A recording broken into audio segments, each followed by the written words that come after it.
Throughout the construction of my short film, I've employed a variety of technologies to create all the media text in my project. To show the documentation of research, planning and construction of my coursework, I've benefited from WordPress.com to present my work. I use this website in my AS coursework to document each stage.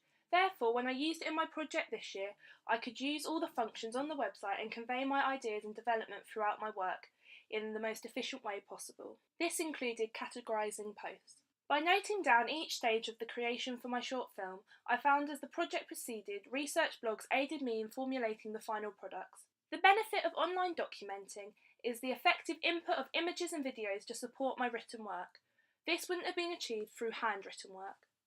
To kickstart my research, I analysed existing short films approved professionally from YouTube.com. From this process, I was either inspired by narrative structures and style or genre, gaining new knowledge of cinematography and sound for my short film. From YouTube, I was able to insert inspiring videos onto my blog using the URL link and document about them.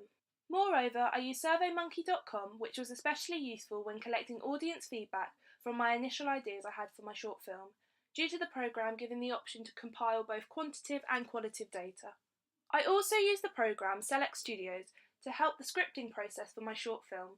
My production was heavily influenced with dialogue to explain the main character's situation. Therefore, the script needed to be realistic and show a true reflection of how all the characters would act in that situation.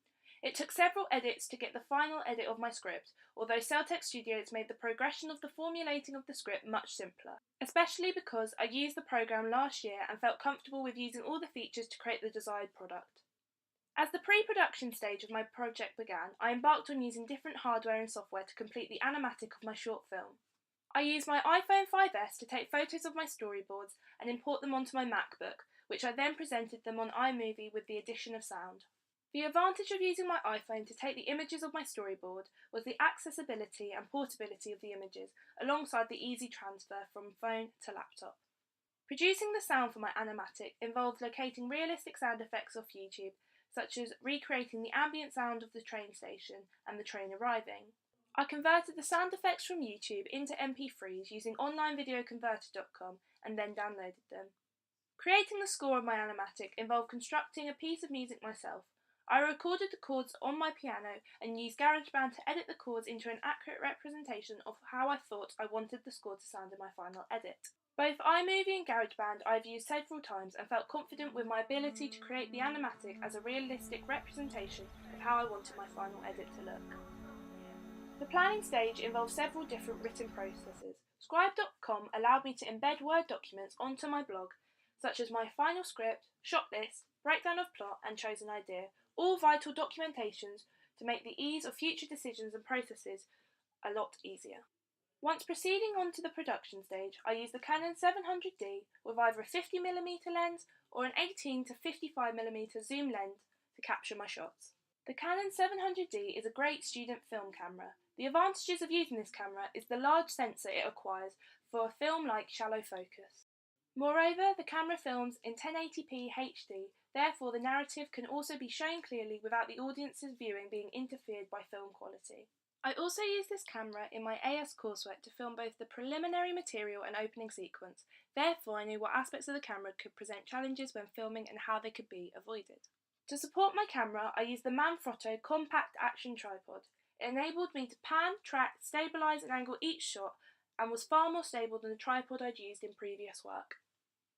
In the post-production stages, I used the most up-to-date iMovie software to edit my short film. The simplistic format of iMovie allowed me to import position, crop, alter dynamics and add the title and transitions where appropriate. Despite my short film lacking in heavy influence of sound, GarageBand did assist me when producing the sound for my short film.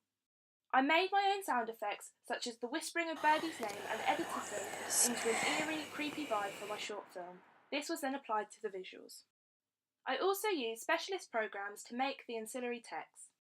For my film poster, I used a combination of Adobe Photoshop CS5 and Microsoft PowerPoint 2013. Photoshop gave me the opportunity to be creative when freely making the main image, as I wasn't 100% sure of what I wanted the end product to look like. Therefore, with guidance from a friend, I played around with the software till I came up with an image that I thought represented my short film successfully. I then use PowerPoint to add text such as the title, tagline, actor's reference, billing block, and star rating to finish off my film poster. For my film review, I use Microsoft PowerPoint 2013 again to produce a professional product. Without this software, I would not be able to have created the columns, imported the image, created the border, or construct a main body of text. Lastly, I've used iMovie to make the videos for my evaluation.